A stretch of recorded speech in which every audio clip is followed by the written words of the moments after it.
Welcome to the deep dive. The global economy, let's be honest, it feels like a pretty complex maze right now. Every turn seems to present a new challenge. Inflation, geopolitical stuff, it's a lot. But amidst all that swirling uncertainty, we've actually uncovered something genuinely remarkable, a story of, well, surprising resilience and strategic strength from a major global player. So today, we're taking that deep dive into India's economic story. We've really dug into the latest data, the insights, especially looking at the recent June 2025 bulletin from the Reserve Bank of India. Our mission here is really to distill for you what's driving this unexpected strength and why it holds lessons for all of us. We want you to walk away not just informed, but maybe with a new perspective on what's actually possible in such a volatile world. Absolutely. Yeah. And what we've pulled together from these numbers, fresh as of June 26, 2025, it really paints a picture of, well, quite astonishing strength. It shows remarkable opportunity, a kind of deep-seated robustness, even with those significant global headwinds that keep swirling around. We'll break down not just the impressive sort of top-line figures, but get into the details. What's fueling this? Why are these specific trends so critical for the bigger picture, and what unique insights they offer you? Okay, let's unpack this then, because when we first looked at the headline figures coming out of India, they were genuinely eye-popping. We're talking about a real GDP growth of 6.5% for the entire financial year 2024-25. Now, that alone is very strong, especially now, right? I mean, lots of developed nations are barely inching forward. But here's where it gets really interesting, I think. The final quarter, Jan to March 2025, saw an incredible 7.4% surge. You could almost say sustained growth like that is, well, kind of defying gravity. What exactly does this real GDP mean, and why is that quarterly leap so significant? Yeah, that's a great point about defying gravity. It does feel a bit like that. See, when we talk about real GDP, we're basically stripping out the effect of inflation. It's not just prices going up. It signifies the actual, tangible increase in the volume of goods and services produced, the real output. So a 6.5% real growth means India is genuinely producing significantly more stuff, expanding its economic pie quite considerably. To maybe put that 6.5% in perspective, it's like a world-class cricketer scoring a century on a pitch everyone expected to be really tough. It's just an exceptional performance given the global conditions. And that's 7.4% quarterly surge. Well, that's like not just winning the final match, but doing it with a totally dominant, maybe even record-setting performance. It shows incredible momentum right at the end of the financial year. And look, this isn't just some academic number floating around. This kind of real growth, it translates directly into, tangible improvements in people's lives. We're talking more jobs being created across different industries, potentially higher incomes for households, and just, well, expanded opportunities for more people. What's really compelling, and maybe a bit counterintuitive given the global slowdown, is how this strong growth positions India. While many other emerging markets are grappling with stagnation or even contraction, India really stands out as a genuine bright spot. It suggests there's this powerful, almost self sustaining engine within its domestic economy, less reliant on external factors than maybe some of its peers. And that's a key takeaway, I think, for anyone watching global economic strategies. Right. So it's not just growth, but quality growth, as you say. And this idea of a self sustaining engine. That's interesting because it's one thing to see these big, impressive top line numbers, but we always want to know what's actually under the hood, right? What's the machinery look like? What are the core parts, the individual sectors that are really pulling the weight here and contributing most to this resilience? Let's dissect the backbone of this performance sector by sector. Absolutely. You can think of India's economy as this incredibly diverse ecosystem, and each sector plays a really crucial interconnected role. First off, let's talk about agriculture. The green giant, you could call it. This is truly the foundational pillar. And in 2024-25, it's been flexing its muscles in a big way. We've seen record crop production, particularly from the Rabi or winter harvest, which was a game changer for overall output. And what's more, the Kharif, the monsoon crops, they're also looking incredibly promising. The forecasts have been good. Now, this record production has a profound dual impact. First, it significantly stabilizes food prices, which is vital for household budgets everywhere. And second, it strongly supports rural demand. It injects income and stability into a massive part of the population. It's kind of like discovering an exceptionally rich vein in a gold mine. It provides this fundamental, abundant resource that underpins so much else. Okay, next let's move to industry. Think the factory floor buzzing. This covers manufacturing, mining, construction, and is showing clear, consistent signs of an upward trend. The Index of Industrial Production, the IIP, which measures the output here, it's been steadily climbing. Now, it's important to say the growth isn't totally uniform across every single subsector. That wouldn't be realistic. We're seeing specific areas like, say, automobiles and electronics really thriving, strong demand, robust production. Right. But other areas, maybe like textiles, are still in a more gradual recovery phase, still getting there. So you could look at it like an economy in a tough training program. Some muscle groups are already very strong, but the whole physique is consistently getting thinner. The overall direction, undeniably positive. It indicates a steady, broad-based strengthening of the industrial base. And then we have services. The cool kid on the block. Maybe this sector is, well, undoubtedly the star performer right now. It covers everything from burgeoning IT services and strong banking to vibrant hospitality and retail. The Purchasing Managers Index, the PMI for services, stood at a very robust 58.8 back in May 2025. Now, anything above 50 indicates growth, so 50.8 is a really powerful signal of expansion, very strong. It tells us that businesses in the services sector are seeing significant increases in activity, new orders, hiring, and we're seeing tangible examples everywhere, aren't we?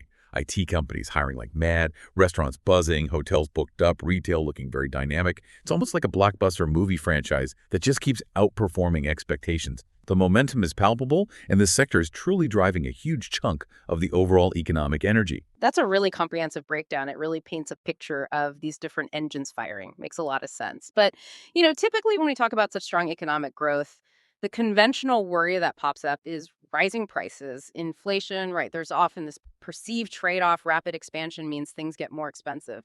What seems fascinating here, based on what we've seen, is how India appears to be managing both things, strong growth and remarkable price stability. How have they seemingly, defied that expectation? You've really hit on one of the most critical and frankly impressive aspects of India's current economic story, the precise inflation figure for May 2025.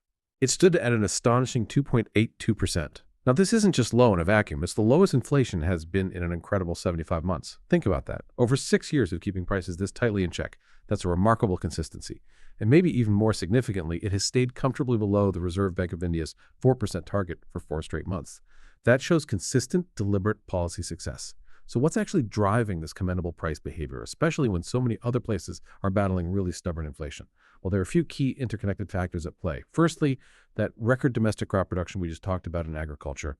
It's been incredibly effective in easing food inflation. Simple supply and demand, really. When there's plenty of food, prices for everyday essentials tend to stay stable or even fall. That directly helps consumers. Secondly, we've seen relatively stable global commodity prices, especially for oil, over the relevant period. Given India imports a lot of energy, stable oil prices mean lower transport and manufacturing costs across loads of industries. And thirdly, the core CPI, that's the Consumer Price Index, which strips out volatile stuff like food and energy, that's also shown a softening trend. This indicates a broader underlying price stability across the whole economy. Now, for you, the listener, what does this low and stable inflation actually mean for your purchasing power? It's profoundly beneficial. It means your hard-earned money stretches further. Simple as that. The money you earn today holds its value better, and that stability can significantly boost your confidence. Maybe spend on discretionary items.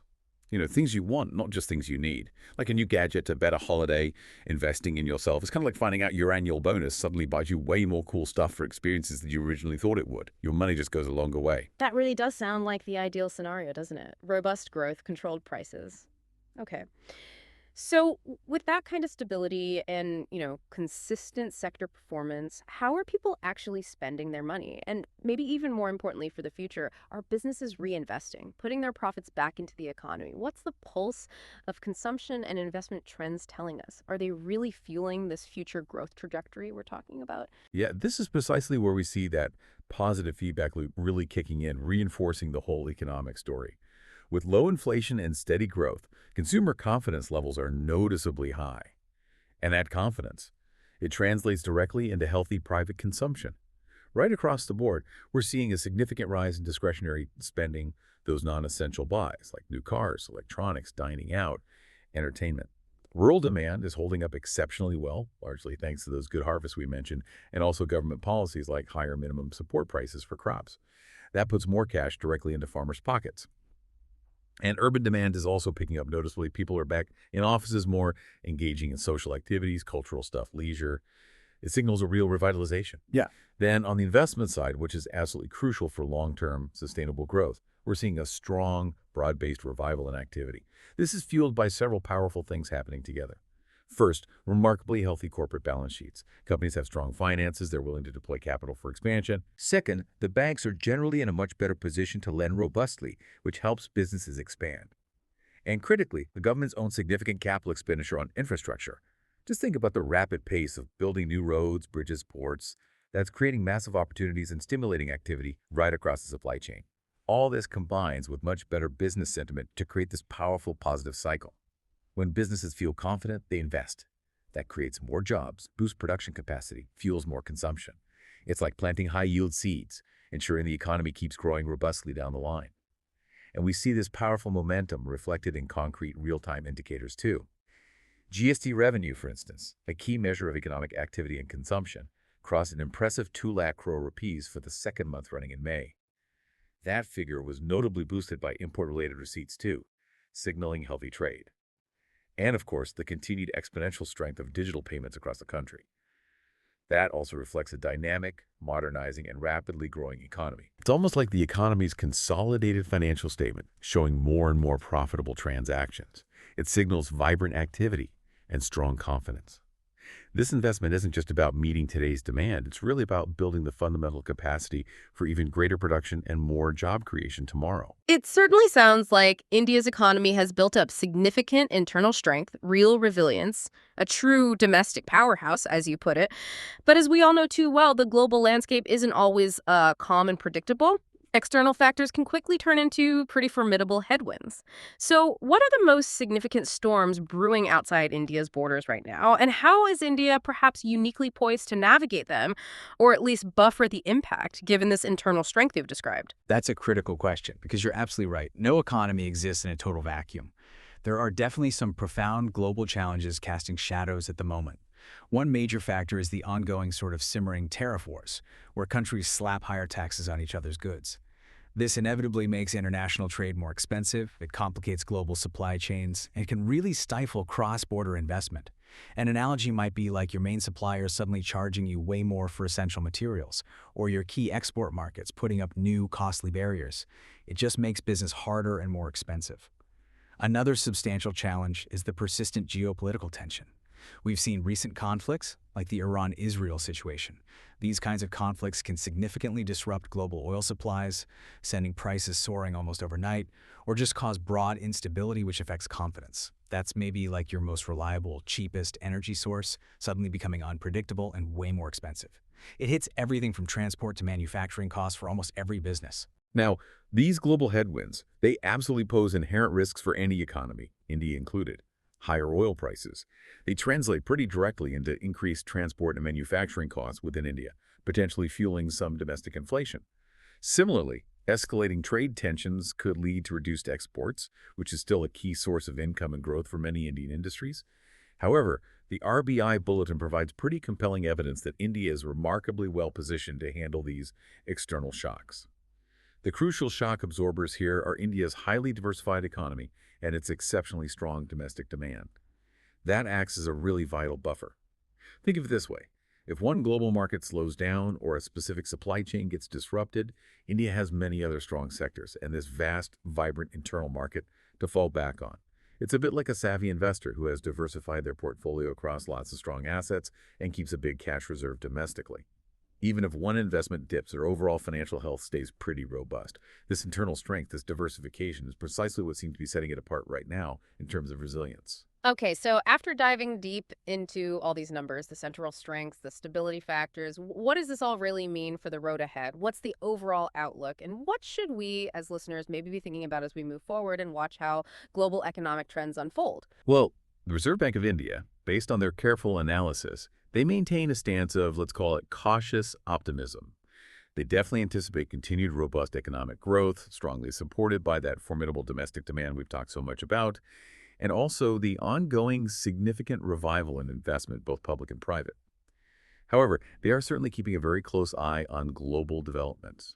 They remain agile, ready to adjust monetary or fiscal policies if external factors shift dramatically or new challenges pop up. It's an approach that kind of combines confidence with strategic preparedness, you could say. The future economic prospects, while looking undeniably bright, will still hinge somewhat on the outcomes of major international trade policy talks scheduled for July. And of course, how ongoing geopolitical events continue to unfold and impact global supply chains and commodity prices. Those are the unknowns. It's a bit like a master chess player who sees several moves ahead, feels confident in their overall strategy, but is always ready to adapt if their opponent makes an unexpected move.